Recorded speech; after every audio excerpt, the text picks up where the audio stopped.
Legal Pond. Welcome to today's episode of the Legal Pond. If this is your first time joining the channel, kindly subscribe and click on the notification button so that you'll be notified anytime we upload a video. Today we are going to look at consideration as an element of a valid contract. Let's get started.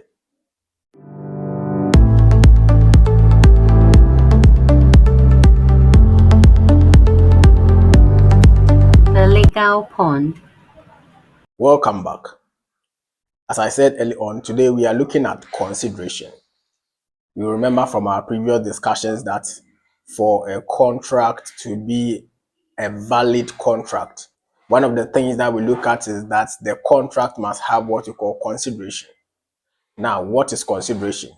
Looking back at history, we notice that previously it was only contracts that were made formally, such as contract under seal, that were enforceable at law. But then with time, contracts which were made informally also became enforceable. And we even noticed that for those contracts which are informally made, or what we call paro contract or simple contract, for such contract to be enforceable, there must be an element, there must be something called consideration.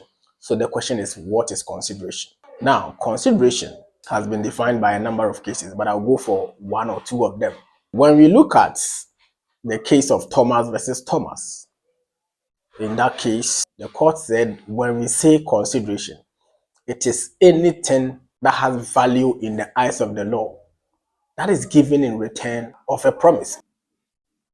Anything that has value in the eyes of the law, which is given in return of a promise, that is what they call consideration.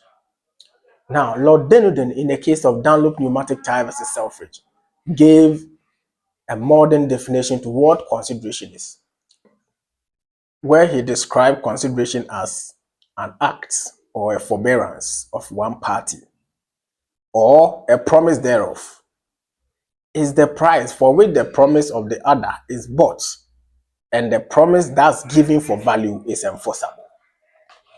So, in simple terms, what he is saying is that any act, forbearance, or promise thereof that you give in return of a person's promise is what will make that promise valuable or enforceable. So that is the description given by the court in the case of Dunlop Pneumatic Tire versus Selfridge. Now, what are the principles regarding consideration? Common law as a system of law had its principles regarding consideration, had its own principles regulating consideration. When the Ghanaian Contract Act was made, taking into consideration or taking into account the way we are as Ghanaians, the Parliament of Ghana made modifications to the common law rules on consideration. So we are going to look at the principles regulating consideration from the common law perspective, and then we move on to look at the modifications made to the rules of consideration by the Ghanaian law, specifically under the Contract Act of 1960, Act 25. Now, at common law, there are three types of considerations. They include executory consideration, executed consideration, and past consideration. Now, executed consideration means that it is given as at the time the promise was made. It takes effect right at the time the promise was given. Executory consideration is given or takes effect in a future date, while past consideration takes effect before the promise is made. Now, among these three, all of them are valid except past consideration. Past consideration is considered to be invalid consideration generally.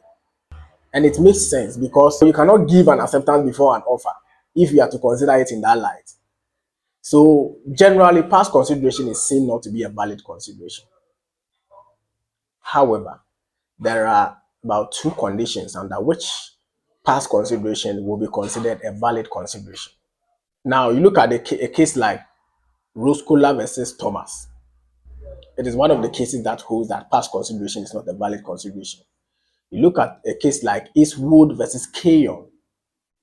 Eastwood versus Keyon, where in that case, there was this man who was a trustee to a property which he held for the benefit of the defendant, who was the beneficiary under that trust arrangement. And then this person kept the property well, conveyed it to the beneficiary as and when he was supposed to do that. So the beneficiary, who is now the defendant, promised him of a reward after he has done all that. And then this defendant failed to deliver. So the plaintiff, who was a trustee, now wanted to enforce the promise given by the defendant. And then the question was, what did you give in return of the promise? The court noted that the service that was rendered by the trustee was in the past or was prior to the promise of the defendant. Therefore, it wasn't a valid consideration. And truly, he couldn't enforce that promise. Now, one condition under which a past consideration will be considered valid consideration is when the consideration was given at the request of the promisor before he made the promise. When the consideration was given at the express or implied request of the promisor before the promise was made. So you look at a case like Lampley versus Braithwaite, where the defendant asked the plaintiff to use his influence to get him the Queen's pardon when the defendant was arrested. Now the plaintiff did that. Then afterwards, the defendant now promised him that, oh, you've done well for doing this for me. I am going to give you that. And then he failed. So he wanted to enforce it. The court noted that, yes, even though the consideration was given in the past, but then it was at the request of you, the promisor. Therefore, you are bound by that promise. So one exception is when the promise or when the consideration was given at the request of the promisor. In that circumstance, even though it is past, it will be a valid consideration. Another condition is when the parties enter into the agreement which is presumed to be paid for. So even if the performance of a person's act, it was in the past, but then it was believed to be remunerated, then though it is past, it will be a valid consideration for any subsequent promise. You may look at the Ray Cassie patent. It was decided in 1892. Stewart and Charlton versus Cassie. Yes, you can look at that case.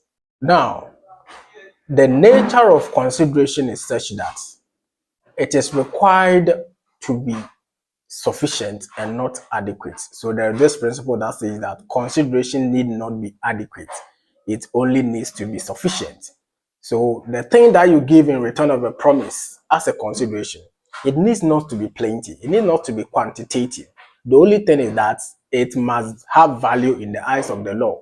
So it may not be plenty or adequate in terms of quantity, but then it should have value. The value is such that it should be that it was only given because of the promise. That is what gives it value. So you look at a case like Thomas versus Thomas, where a woman was promised of the opportunity to stay in the premises after the husband passed on, and then the promise was such that he should pay £1. She was supposed to pay £1 for every month to keep her in the premises. Now, that promise to allow her stay at the premises was held binding just because she paid that £1. And the reason was not because £1 was quantitative enough. The reason was not because the £1 was quantitative enough. It was because the £1 had value in the eyes of the law. It was because the court treated the £1 as something that was given just because of the promise. So consideration need not be adequate. It needs to be sufficient. Another thing you need to know about consideration is that consideration needs to move from the promisee. The person to whom the promise is given, the person towards whom the promise is given, is the same person that must give consideration for the promise. In other words, a third party cannot give consideration for the promisee. The reason is that, at common law, third parties are not allowed to enforce promises or enforce contracts which they are not parties to. See the case of Tweddle versus Atkinson. Third parties cannot give consideration for the promisee. So if I give a promise or I promise you of something and then someone else comes in to give consideration for my promise on your behalf, it will not work. You cannot enforce the promise against me. Now, let us look at the sufficiencies of consideration. As stated earlier, consideration needs to be sufficient and not adequate. Now, there are some activities that if you engage in, it will not constitute a valid consideration. One of them is the performance of a pre-existing contractual duty owed to the promisor is not a valid consideration. So, let's assume I have a contract with you to supply a laptop to you so that you pay me. And then you come and give me a promise that if I supply that same laptop, you are going to give me extra money. That is a new promise. And the law is that that new promise is not binding on you unless I give you something in return of that new promise, unless I give you fresh consideration. What it means is that I cannot enforce that fresh promise that you've made against you until I give a fresh consideration. You can look at the case of Stilk versus Myrick. However, a promise to perform a pre-existing contractual duty owed to a third party is a valid consideration. So, for instance, if I am supposed to supply a laptop to Mr. B and you comes to promise me that if I supply that same laptop to Mr. B, you are going to give me a particular amount. That promise is fresh promise. But then if I go ahead to supply the laptop to Mr. B, it is a valid consideration to your promise. Why? Because you are a third party to the contract between me and Mr. B. So the performance of a pre-existing contractual duty owed to a third party is a valid consideration. So you can consider the case of Shadwell versus Shadwell. Another thing you are supposed to know is that the performance of a pre-existing legal duty is generally not a valid consideration to a new promise. If a person is enjoined by a legal duty and then you ask that person to perform that same legal duty, that cannot be a valid consideration to a new promise. However, the case of Glassbrook versus Glamorgan County Council has held that if that person performs beyond that legal duty, then the performance beyond the legal duty is a valid consideration to a new promise. So for instance, I am a police officer and my duty is to arrest people. Then my duty is such that I work from 6 a.m. to 6 p.m. Then you come and call me at 9 p.m. to go and arrest someone. That means you are calling me to perform the legal duty. But then in this sense, you are asking me to do more than what I am supposed to do legally. In that sense, though I am performing a legal duty, it qualifies as a valid consideration to a new promise. So let's assume you promise that if I arrest the person at 9 p.m., you are giving me 1,000 Ghana cedis. That is a valid consideration to your promise because you have made me perform beyond my legal duty. Now, at common law, there are some promises that when a person gives, a fresh consideration is needed. What are those promises? First of all is a promise to keep an offer open. It's not binding on the promisor unless fresh consideration is given. So if I tell you that I want to sell my phone to you, but then it is open from now till 6 p.m. tomorrow, that is a promise I have given you. But then that promise is not binding if you don't give fresh consideration in return of that promise. That is at common law. Remember, all the principles I've been talking about are common law principles. So you consider the case of Rutledge versus Grant. If you promise to keep an offer open till a particular period of time, that promise is not binding unless the promisee gives consideration in return of that promise. What it means is that you can even revoke the offer before the time lapses. Another thing is that a promise to waive a debt or accept part payment as full payment at common law is not binding on the promisor unless the promisee gives fresh consideration to that promise. So let's assume I owe you an amount of 20,000 Ghana cedis. Then you tell me that I should pay 10,000 cedis instead of 20,000 cedis. That is a promise to waive the debt. That is a promise to accept part payment as full payment.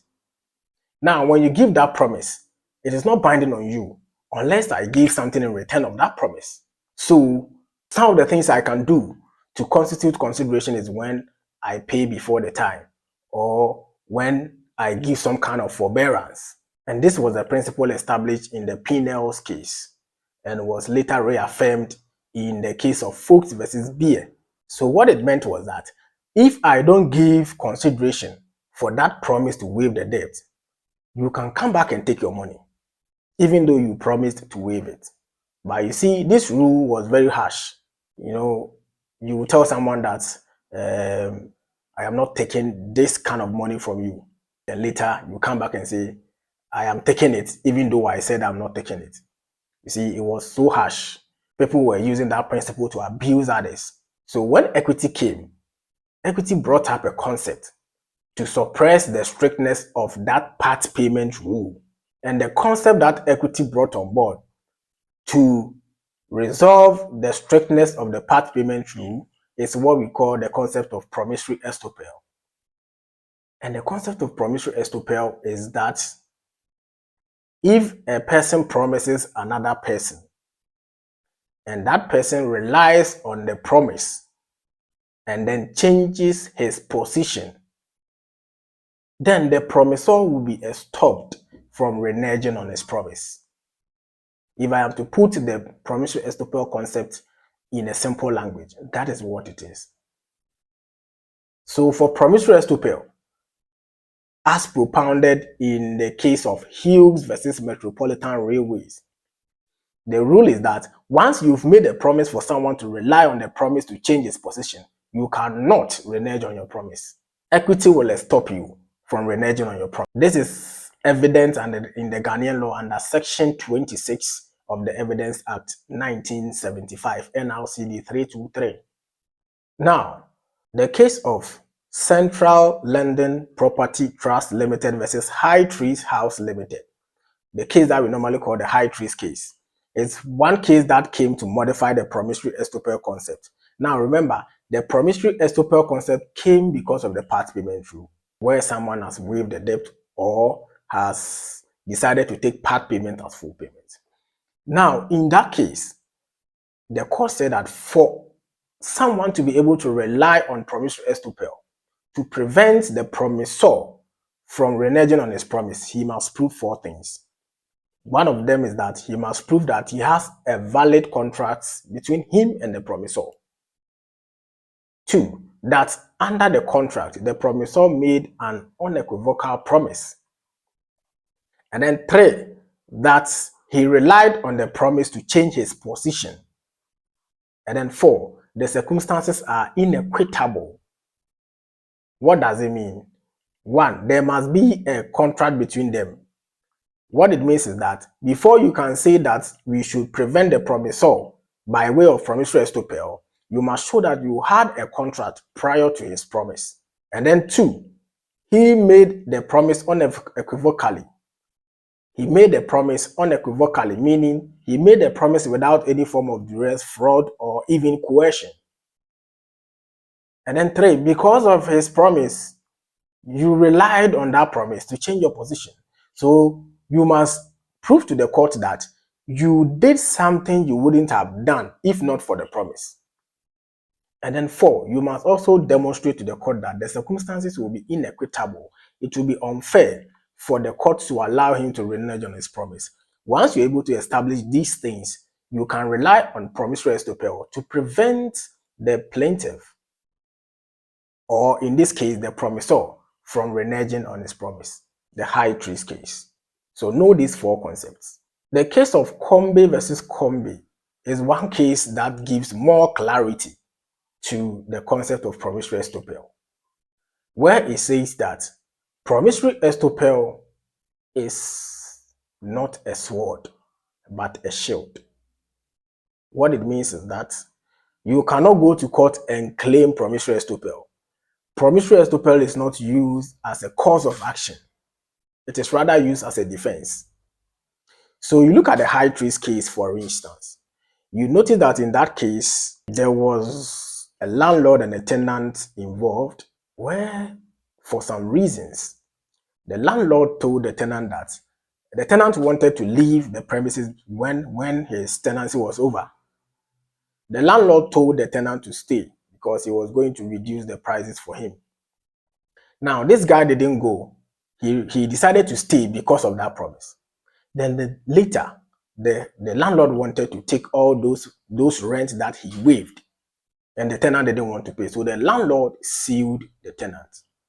Now, Combe and Combe, as a case, is trying to let us know that before you can rely on promissory estoppel, you must have been sued for you to rely on it to defend yourself. That is why it says promissory estoppel is used as a shield and not a sword. Promissory estoppel cannot be used as a cause of action. So these are the things I believe you should know, the principles I believe you should know from the common law perspective concerning the concept of consideration.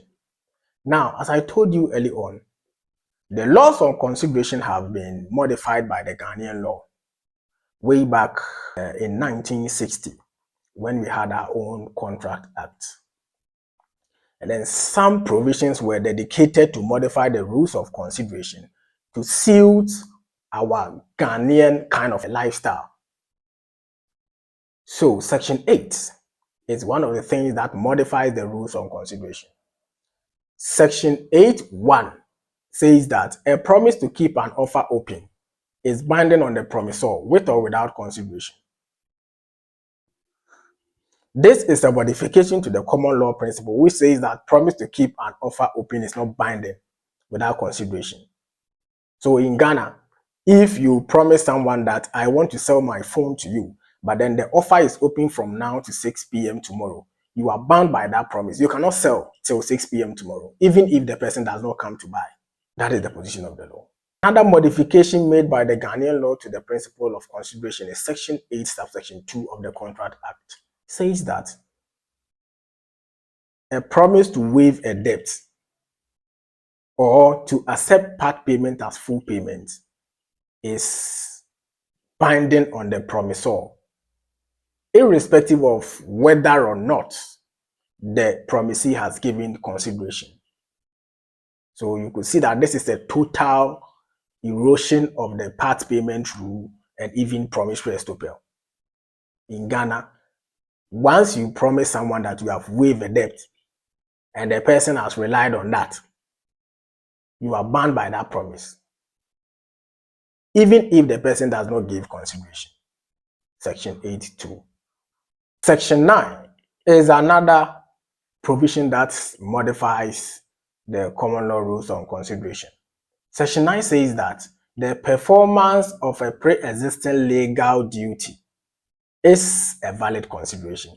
We know very well from common law that the performance of pre-existing legal duty is not generally a valid consideration, but under Ghanaian law, it is, Section 9. But the exception to that provision was made or was given in the case of Kisi versus Charmant, where the court said, yes, even though the performance of a pre-existing legal duty is a valid consideration, if you use that legal duty as consideration for something which is against public policy, then even though it is a valid consideration, it cannot be enforced. So the court will weigh that consideration as against public policy and illegality. Another modification that has been made by the Ghanaian Contract Act to the principles of consideration is Section 10. Section 10 says that consideration need not move from the promisee. What it means is that you can promise someone, or you can give me a promise And then instead of me to give you consideration for your promise, a third party can give the consideration on my behalf. This is a total modification to the common law position that says that consideration must move from the promisee. So these are some of the modifications made by the Contract Act to the rules of consideration. Once again, this is the legal point. Now, get this material, the one up there, get it, and then look at the questions on consideration. There's one question that reads, is the doctrine of consideration and its related doctrine of promissory estoppel still relevant in light of the Contract Act 1960? That is the question. Discuss. So this question will now require you to tell us what consideration is, where it came from, what are the principles that existed, and what are the modifications that are made by the Ghanaian Contract Act. Then you will now conclude to tell us whether, even after the making of the Contract Act, consideration and promissory estoppel are still relevant. That is what the question requires you to do. So that means it requires you to measure, to see the changes that has happened. And you realize that at the end of the day, it is not everything about consideration that has been changed. Look at that question in this material, the Legal Companion, Volume 1. Get it. The answer is there. The question and the answer is there. Contact the numbers on the screen and get a copy for yourself. See you in our next video.